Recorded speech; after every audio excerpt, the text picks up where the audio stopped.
Glória a Deus. Eu gostaria de ler uma passagem muito, assim, uma das passagens que mais fala ao meu coração na Bíblia. É uma passagem impressionante. Jesus fala essas palavras lá em João 7:37. João está aí na ponta da agulha. 7:37, parabéns, você está afinada, viu? E o Jean, ele começou, antes de falar de Jean, eu vou falar de mim, porque domingo passado eu falei para você, se você vai lembrar, foi uma mensagem muito curta, 10, 15 minutos, mas eu falei que nós não estamos aqui por que nós estamos aqui, irmãos? Por quê? Porque somos religiosos, né? É que nós é crente, né? É que nós somos crentes, vamos melhorar o português. Nós somos crentes e temos que ir para a igreja todo domingo, né? Senão, o que acontece? O nosso líder pega no nosso pé, o pastor manda mensagem, é isso? É por isso que nós viemos aqui? Nós viemos aqui porque a gente gosta de cantar louvor para Deus, é isso que a gente veio fazer? Também, a gente gosta, mas nós viemos, então eu falei para os irmãos domingo, que nós não viemos porque temos uma religião, que somos religiosos, nós viemos comer pão. E eu falei para os irmãos, Jesus disse, eu sou o pão da vida, aquele que de mim se alimenta jamais terá fome. Então nós estamos aqui nessa noite para comer pão.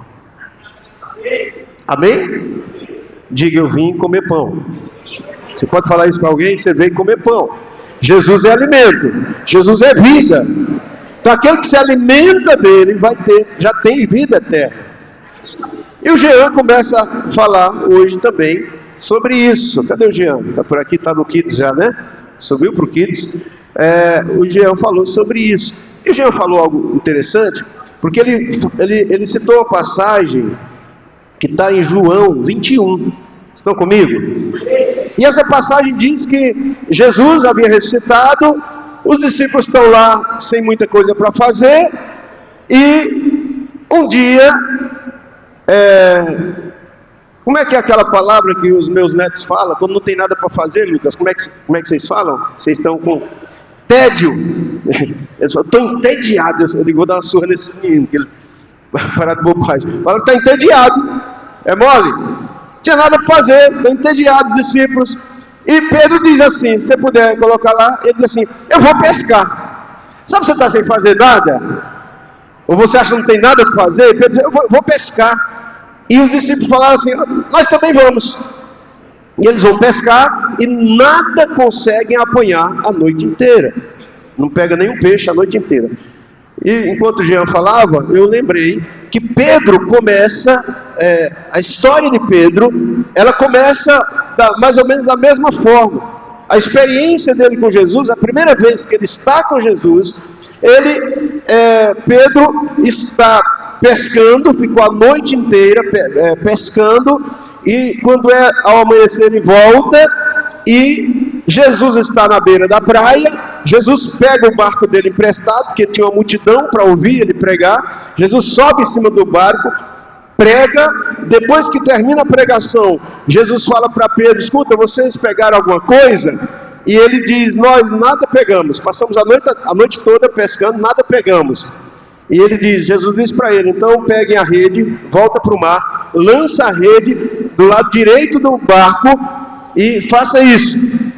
E Pedro, ele diz, olha, nós ficamos a noite toda, nada conseguimos pegar, mas por causa da sua palavra nós iremos lá, nós vamos fazer isso. E eles vão, e a Bíblia diz que houve uma grande pescaria, eles pegaram muitos peixes, uma multidão de peixes, foi algo assim abençoador para a vida deles, e eles nem conseguem, no barco deles não conseguem, porque estava muito cheio de peixe. Olha que maravilha.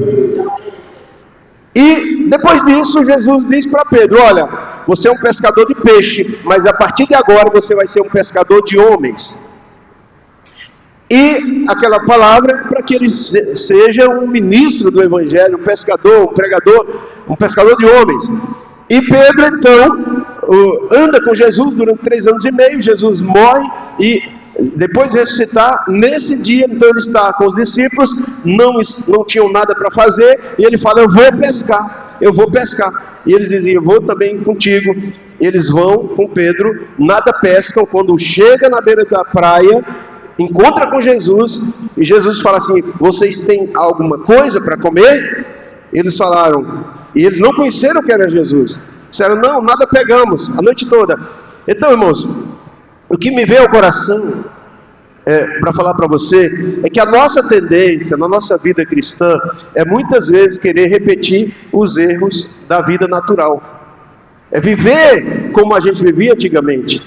O inimigo e o mundo vai querer te levar para viver uma vida sem propósito, uma vida sem sucesso, uma vida pior, uma vida sem Jesus, uma vida sem Deus, uma vida sem presença, uma vida triste, uma vida amargurada, uma vida cabisbaixa, uma vida vazia, uma vida que você faz coisas que parece que dá prazer, dá alegria, mas você vai ver que é um fundo de poço, é uma tragédia viver daquele jeito. O diabo sempre vai, mas Jesus está dizendo assim: não, eu tenho uma coisa para vocês comerem, eu tenho algo para vocês comerem. E na passagem que eu vou ler agora, ele vai colocar novamente, Jesus, em João 7:37, havia uma festa em Jerusalém, e Jesus está naquela festa, e naquele dia, a Bíblia diz, no último dia, o mais importante dia da festa, Jesus levantou-se e disse em alta voz: se alguém tem sede, venha a mim e beba. Quem crê em mim, como diz a Escritura, do seu interior fluirão rios de água viva. Ele estava se referindo ao Espírito, que mais tarde receberiam os que nele crescem. E até então, o Espírito ainda não tinha sido dado, pois Jesus ainda não fora glorificado. Amém? Até aqui o 39. Então, irmãos, eu quero falar sobre isso, sobre essa afirmação, sobre essa frase que Jesus falou: quem tem sede, venha a mim e beba. Essa é a dieta que você precisa: pão e água. Amém? Diga comigo: pão e água. E Jesus diz assim: olha, quem tem sede, venha a mim e beba. Antes de entrar na mensagem, eu quero falar para você que tudo no reino de Deus, tudo na nossa vida é gerado por palavras. Eu insisto em falar isso para os irmãos, é feito por palavra. Deus, ele começa todas as coisas com a palavra. Então não havia nada, no começo não havia nada, e um dia então Deus diz: haja luz, haja terra. Todas as coisas começaram a existir a partir de uma palavra. Agora, por que está escrito isso, irmãos? Porque na minha e na sua vida, e porque também espiritualmente é assim que funciona. Você precisa gerar aquilo que você crê através das suas palavras. Falei para os irmãos outro dia que quando você fala algo, o seu próprio cérebro registra, não como informação, mas como uma verdade. Então o que você fala, você cristão, filho de Deus, o que você fala é importante. Quando você diz: eu não vou conseguir, não vai dar certo, o seu cérebro recebe a mensagem, e ele distribui, manda o comando para todo o seu organismo, todo o seu corpo, que recebe a mensagem e diz: se preparem, porque chegou uma mensagem lá do centro, né, do comando, que nada vai dar certo, que vai ser uma tragédia. Então, você tem que tomar cuidado com as palavras que você fala. Amém? Fale palavras de Deus. Mas pastor, o que eu estou vendo é uma realidade, eu estou vendo, é um fato, mas esse fato não significa que espiritualmente é realidade. Amém, irmãos? A verdade é uma só, é a palavra de Deus. Eu não me impressiono com o fato. Esse ano, primeiros dias do ano, dia 1º, dia 2, eu estava orando, e o Senhor me deu uma palavra. O Senhor falou: não ande pela vista. Eu nem imaginava o que Deus estava falando comigo. Eu só sei que Deus falou comigo: não ande pela vista. Eu estava dizendo: Senhor, me dá uma direção, me dê uma palavra. Nós temos uma palavra oficial, que é o ano da restituição, mas eu quero algo para mim, para a minha vida. E o Senhor falou comigo: não ande por vista, não ande pela circunstância, ande por fé. Ande por fé.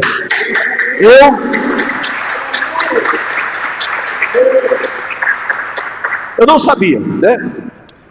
Nós sempre temos lutas, temos dificuldades na nossa vida e devemos estar prontos para essas batalhas. Mas eu nem imaginava, irmãos, mas sabe, o que Deus vem falando comigo é que não é só para mim, é para você também. Esse é o jeito de viver no reino de Deus, é declarando a palavra. Amém? Não é vivendo pela circunstância. A circunstância hoje te diz uma coisa, daqui a pouco muda tudo. O diabo vai te dizer uma coisa hoje, daqui a pouco Deus muda a situação na sua vida. Não se impressione com as ameaças, com o que o diabo fala, com aquilo que parece ser real. Sabe? Apegue-se à palavra de Deus na sua vida. As coisas não ficarão como estão. Deus vai dar um destino diferente. Você crê nisso? Amém. E eu nem entrei na palavra, porque o Espírito Santo está me lembrando aqui de algumas coisas.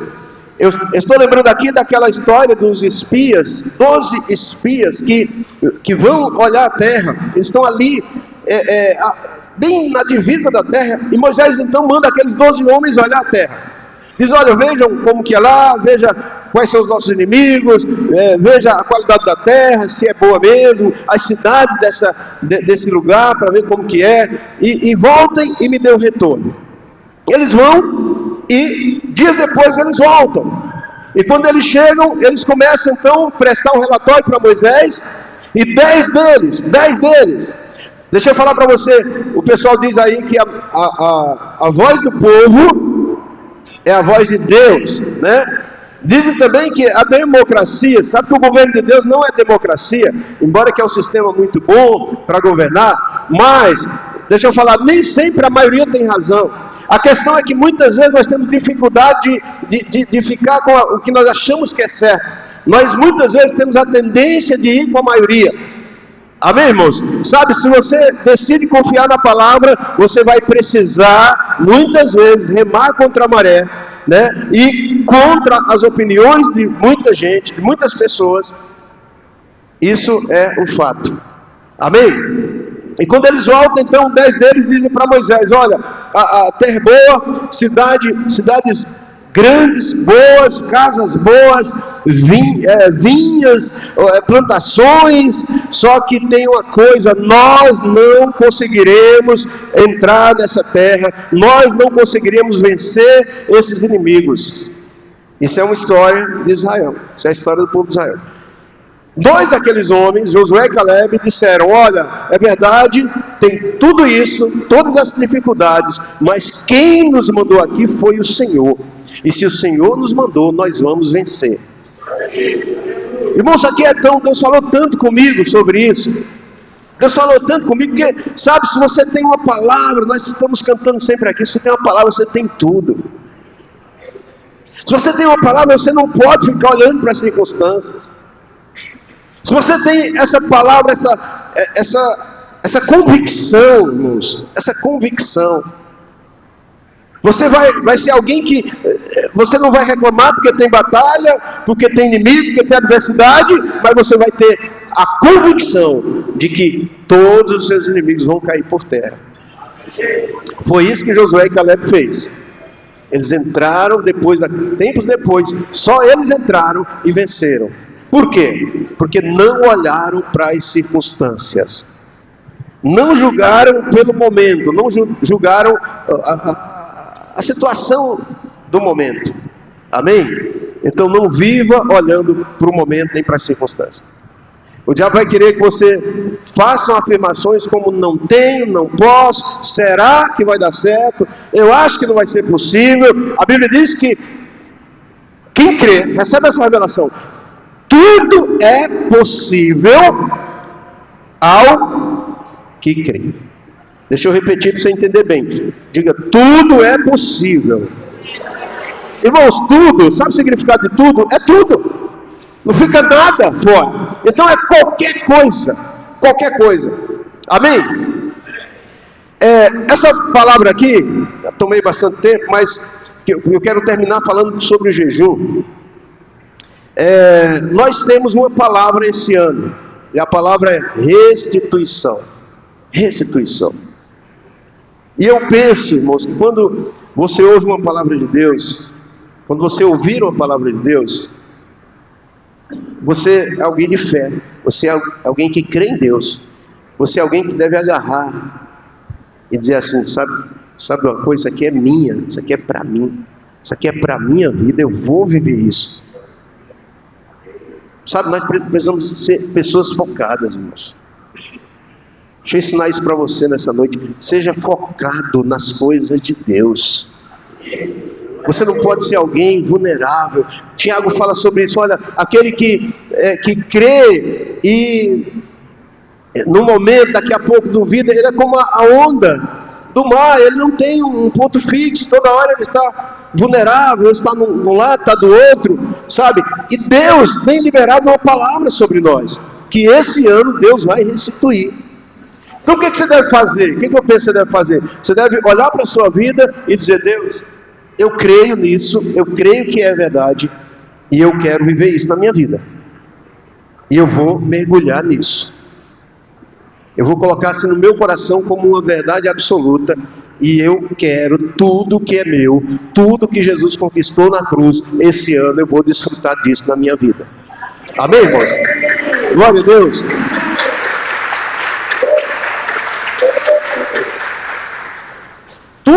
Tudo na nossa vida, no reino de Deus, ele é construído com palavras. Amém? Suas palavras. As suas palavras. Eu acho que deve ser uma disciplina na sua vida, cuidar das suas palavras. Ficar atento com o que você fala. Atento com o que você libera com a sua boca.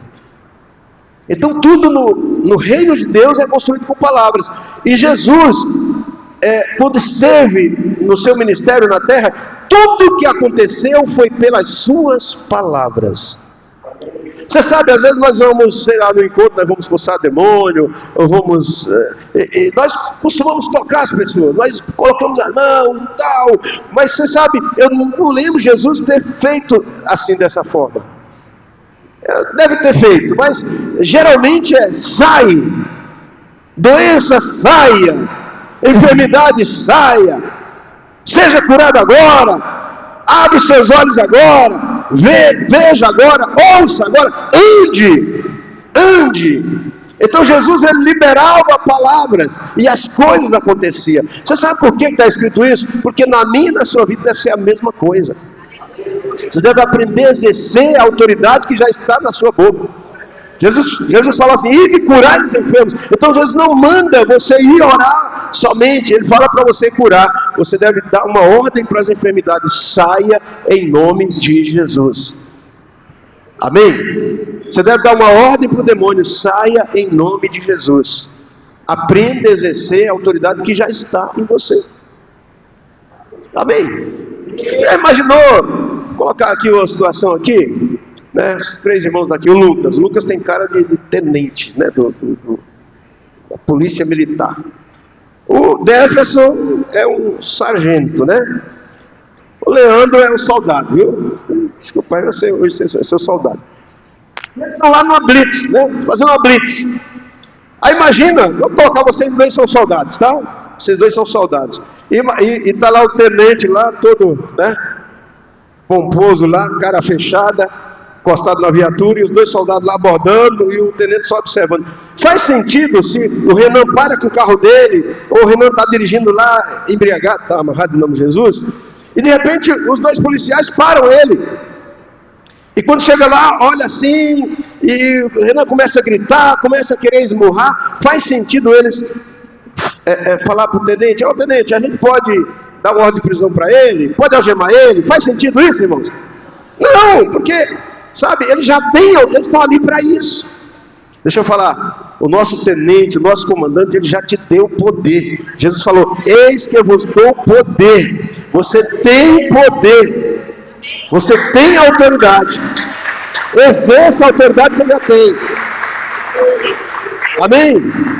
Glória a Deus. Deixa eu entrar um pouquinho aqui para falar alguma coisa aí da palavra aqui. Então nós temos essa palavra.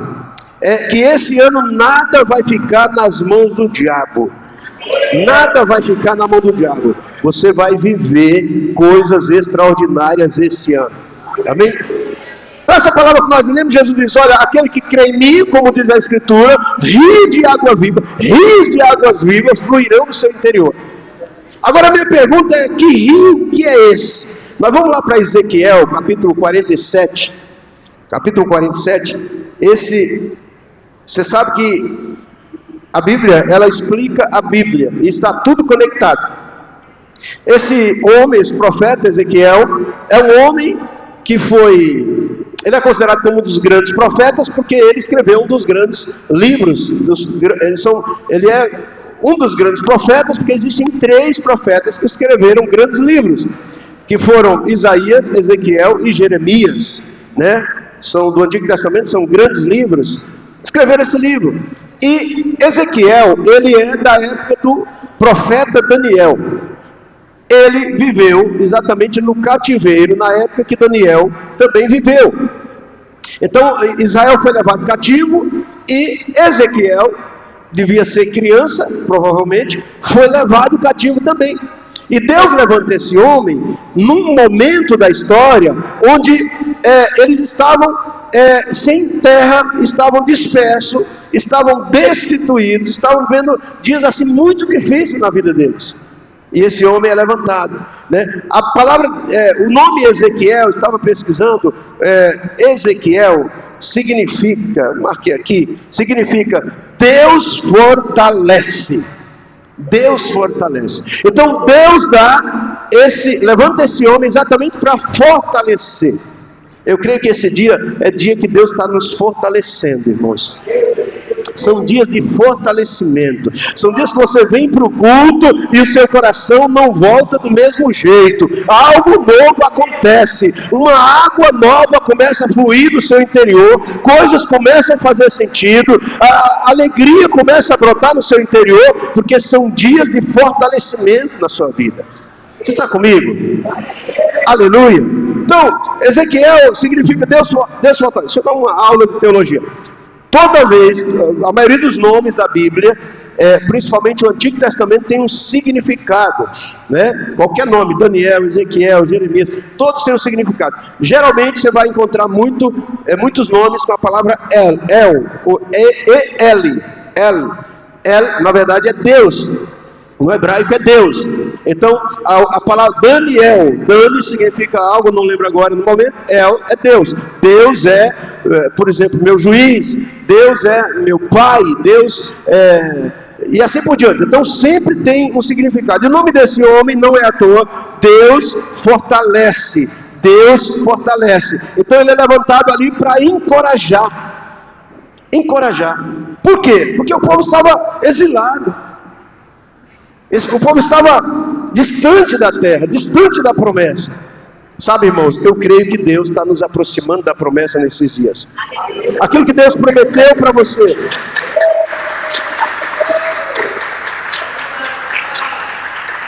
Então Deus levanta esse homem para o povo não esquecer da promessa. Nós somos os Ezequiéis desses dias.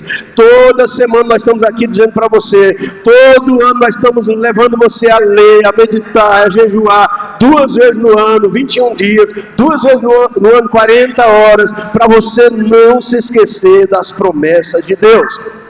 Por que nós esquecemos? Porque existe uma chuva de informação do inferno. Eu falei para você que o marketing do inferno é poderoso. Ele consegue alcançar corações. E nós estamos aqui para toda semana, falando aqui e você repetir na célula que existem promessas, que Deus é contigo, que a sua história pode ser mudada. Você está comigo? Amém? Glória a Deus. Então esse homem é levantado para isso. Ele divide 2 épocas: época antes do cativeiro, pós-cativeiro.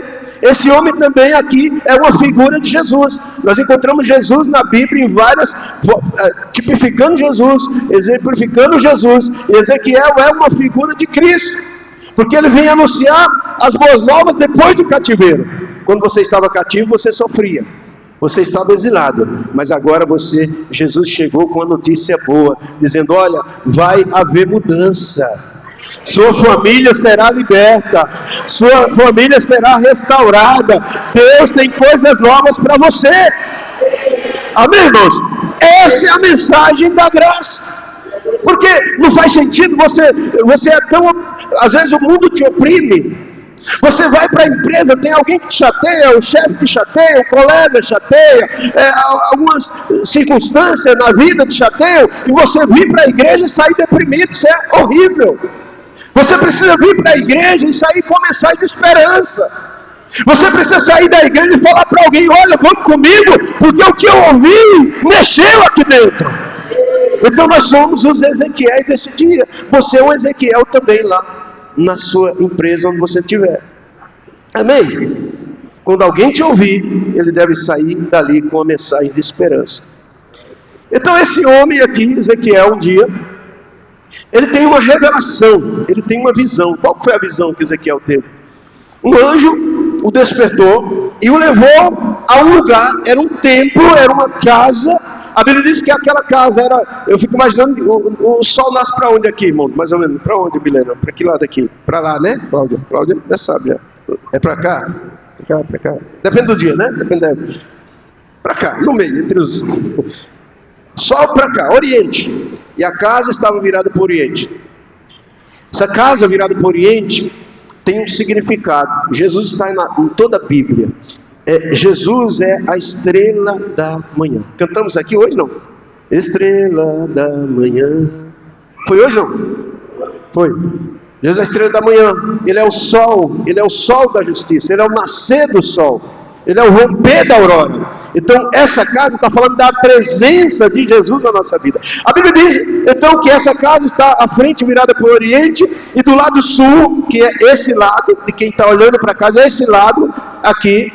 Desse lado, então o anjo leva, o profeta anda pelo lado norte, volta por uma entrada, e ele vê que naquela casa está saindo águas. Águas estão saindo ali, e do lado direito brota água. E eu recebi essa, nunca vi em algum lugar, acho que é inédito, mas Deus falou comigo hoje. O lado direito é Jesus. Ele está à direita do Pai. E ali saem as águas é o suprimento que você precisa. É tudo que você necessita vem de Jesus. Eu sei que você, às vezes você quer, não, se eu conseguir 2 empregos, aí eu fico bem. Se eu conseguir ser promovido, eu fico bem. Se eu mudar de empresa, eu fico bem. Se eu casar, eu fico bem. Se eu viajar, eu fico bem. Deixa eu falar para você, o que vai te deixar bem é receber essas águas, esse rio que vem do trono. É esse rio que te deixa bem. Você está comigo? Aleluia, glória a Deus. Então, primeiro, esse rio é o rio de poder que flui do trono, mas até ali ele é chamado águas, somente águas, as águas que fluíam do trono, né? E essas águas, a primeira coisa que ela faz, ela manifesta poder e milagre na nossa vida. Aquilo que vem do trono vai despertar em você milagres, vai despertar em você intimidade com o Senhor. Jesus disse: aquele que crê em mim, como diz a Escritura, rios de água viva vai fluir de dentro dele, do seu interior. Então, o tema dessa palavra que eu coloquei, nem falei no começo, mas deixe o rio fluir. A palavra de hoje, irmãos, é que você deixe o rio. Você quer restituição na sua vida? Então, deixa o rio fluir na sua vida. Vão ser algumas semanas, falta uma semana para o jejum, vai ser um mês de você ter experiências extraordinárias. E você vai ter isso se você deixar o rio fluir na sua vida. Você está comigo? Então, o rio, a Bíblia diz, vamos ler, né? Isso nós não lemos, então temos que ler a passagem. O homem levou-me de volta à entrada do templo, e vi água saindo debaixo da soleira do templo e indo para o leste, pois o templo estava voltado para o oriente. Eu falei, as águas desciam debaixo do lado sul do templo, ao sul do altar, do lado que Jesus está.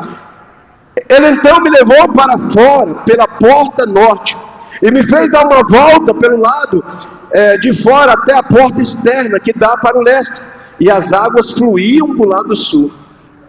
À medida que o homem foi para o lado leste, com uma linha de medir, uma grande trena, eu imagino, mediu 1000 côvados, ou seja, 500 metros, e levou-me pelas águas que batia no tornozelo. Então 500 metros, água no tornozelo, né? Lá no Ceará a gente fala, como é que é, olha? Tornozelo? Calcanhar. Lá nós é mais moderno, mas fala calcanhar, viu? Água que batia no calcanhar. Ele mediu mais 1000 côvados e levou-me pela água que chegava ao joelho. Mediu mais 1000 côvados e levou pela água que batia na cintura. Mediu mais 1000 côvados, mas agora era um rio que não conseguia atravessar, porque a água havia aumentado e era tão profunda que só se podia atravessar a nado. Era um rio que não se podia atravessar andando. Ele me perguntou: filho do homem, você vê isso? Levou-me então à volta à margem do rio. Quando ali cheguei, vi muitas árvores de cada lado do rio. Ele me disse: esta água flui da direção da região situada a leste e desce até Arabá, onde entra no mar. Quando deságua no mar, a água ali é saneada, ou seja, a água do mar é purificada. Sabe, essa água é o que está em você. O mundo não pode ter o poder, o mundo é o mar, não contamina você. Tem algumas cidades que alguns rios caem no mar. Lá em Itaém tem um rio que cai no mar. E por algum tempo, né, você vê aquela água mais escura, assim, mais barrenta. Mas daqui a pouco aquela água se dissolve, porque o mar, ele contamina. Deixa eu falar para você, o mundo não vai contaminar você. Amém? O mundo, você tem um rio poderoso que vai transformar ambientes onde você chegar. É um poder. Aleluia. O poder que você carrega, irmão, presta atenção, o poder que está em você. Quando eu falei que tudo é gerado ou criado pelo poder, Deus, você não só libera a palavra, você libera também poder. É um combo espiritual, palavra e poder. Então quando você libera a palavra, tem um poder envolvido para transformar e para mudar as circunstâncias. Os irmãos estão entendendo? Amém? Diga: quando eu falar, eu vou liberar as palavras, e junto com elas terá unção, terá vida. Diga: vai haver transformação. Deus vai mudar as circunstâncias. Amém? Está o 9, né? Por onde o rio passar, haverá todo tipo de seres vivos e de peixes, porque essa água flui para o mar, transformando a água salgada em água doce. É a sua vida. Amém? O que vem de fora não pode transformar você, mudar, piorar você. É você que, mesmo tendo pouca força, mas é o rio de vida que tem em você, que vai transformar os ambientes que você estiver. Tudo bem, irmãos? De modo que por onde o rio fluir, haverá vida, tudo viverá. Verso 10. Pescadores estarão ao longo do litoral, desde En-Gedi, que é um deserto, até em Eglaim, que é um lugar fértil. Haverá locais próprios para estender as redes. Os peixes serão numerosos, de todos os tipos, como os peixes do mar grande. Mas os charcos, os pântanos, os lugares improdutivos, não ficarão saneados, serão deixados para prover o sal. Até o lugar pior na sua vida vai ser útil. Até aquelas coisas, sabe, as suas chatices, aquelas coisas, até isso vai ser transformado em algo útil. Glória a Deus. Promessa de Deus. Árvores frutíferas de toda espécie crescerá em ambas as margens do rio. As suas folhas não murcharão e os seus frutos não cairão. Todo mês produzirão, porque a água que vem do santuário chega a elas. Os seus frutos servirão de comida e as suas folhas de remédio. Irmãos, você sabe do que essa palavra está falando? Tudo isso vai acontecer. Você sabe de quem está falando? Está falando da minha e da sua vida. Está dizendo que quando você está nesse rio, nessa presença, quando você se aprofunda, você percebeu que Ezequiel, ele não foi convidado para ficar à beira olhando o rio. Ele não foi convidado para ficar olhando e observando, ele foi convidado para mergulhar, para entrar. Deixa eu falar, nós vamos orar aqui daqui a pouquinho. Eu não quero você olhando, porque se você olhar, você ficar só observando, você ficar só assistindo, você não vai receber esse fluir na sua vida. Mas pastor, eu nem sei orar direito, eu nem sei falar direito, sabe? Não importa o quanto você sabe, o Espírito Santo vai se revelar para você de uma forma extraordinária nessa noite. Ele vai falar no seu coração. Talvez tenha pessoas aqui que é a primeira vez que entrou na igreja, mas sabe, quando Deus fala, você ouve. Quando Deus fala, não tem impedimento, você vai ouvir, você vai sentir o rio. Jesus disse que não é aquele que fez muitas coisas, aquele que sabe muitas coisas, não, é aquele que crê em mim, como diz as Escrituras, tem o rio para fluir em você. O rio vai fluir em você. Eu quero orar com você já já, e eu quero orar exatamente por isso, para que você deixe o rio de Deus fluir na sua vida. Esses versículos que nós lemos diz que o rio produz todo tipo de árvores frutíferas para alimento. Você precisa de alimento nessa noite? Você precisa de alimento? Precisa de suprimento? Então deixa o rio fluir na sua vida nessa noite.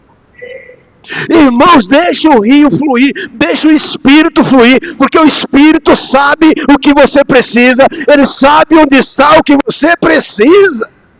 Você talvez esteja aqui nessa noite preocupado com a situação, com a dívida, com a decisão que você vai tomar, sabe? A única preocupação é você crer. É crer e deixar o rio fluir na sua vida. Você tem pendências, situações para resolver, deixa somente o rio fluir. A provisão virá. O Espírito sabe onde está a solução para você.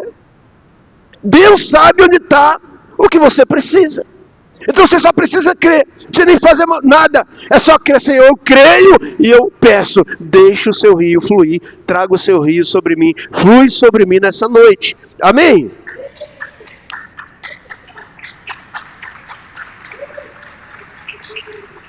A Bíblia diz que as folhas das árvores são para cura. Deixa eu falar, estamos vivendo um tempo de cura. Depois pastor, você vai falar isso agora, é agora que eu preciso falar, é agora que eu preciso dizer, esse tempo é tempo de cura, esse tempo é tempo de cura, é tempo de experimentar a cura.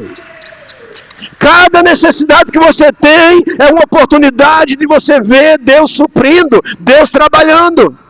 Você está comigo? Amém? Então, você tem enfermidade? O que nós lemos aqui é que as árvores desse rio, que é nascida na beira desse rio, vai trazer cura. Amém? Você precisa de cura nessa noite? Vá para a margem do rio. Amém? Entra no rio. Diz que vai produzir cardumes de peixe desde o deserto, desde En-Gedi, que era um grande deserto. As áreas mais áridas da sua vida, mais desertas da sua vida, onde você tinha mais dificuldade, Deus vai suprir. Qual a sua maior dificuldade hoje? Qual a sua maior necessidade hoje? Deus vai suprir. Amém? Você crê nisso? Você crê nesse suprimento de Deus? Aleluia! Deus está suprindo a sua maior necessidade nesses dias, nesse jejum. Aleluia. Até aqueles que estavam bem, como Englaim, que era um lugar fértil, a Bíblia diz assim que ali ia haver milagre. Ou seja, aqui está falando de unção dobrada. Se está tudo bem, Deus vai melhorar ainda, vai ter unção dobrada sobre essa área da sua vida. Mude para as margens do rio. Queira estar no fluir desse rio. Onde o rio passa, a Bíblia diz que a morte é destruída e a vida renasce. Aleluia. Eu gostaria que a equipe viesse aqui, que o louvor já viesse aqui.